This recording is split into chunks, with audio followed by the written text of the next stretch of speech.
இவரோட அத்தை வீட்டில் பார்த்தீங்கன்னா பூனை குட்டி போட்டிருந்துச்சு. 3மே ரொம்ப க்யூட்டாக இருந்துச்சு.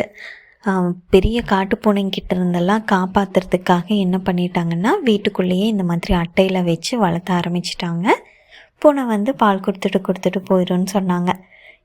நம்ம குட்டீஸ் 2 பேர்த்துக்கு பார்த்திங்கன்னா, இந்த 3 குட்டியில் ஏதோ ஒன்று வீட்டுக்கு தூக்கிட்டு வரணும்னு சொல்லி பிளான் போட்டுகிட்டே இருந்தாங்க. பட் நான் தான் ஸ்ட்ரிக்டாக வேண்டான்னு சொல்லிட்டேன். ஏன்னா பூனை வீட்டுக்குள்ளெல்லாம் வரும், முடியெல்லாம் உதிரும். நம்ம கேக் பண்ணும்போது அதெல்லாம் ப்ராப்பராக நம்மளால் அதை மெயின்டைன் பண்ண முடியாது அப்படின்னு சொல்லிட்டு ஸ்ட்ரிக்டாக நோன்னு சொல்லிட்டேன்.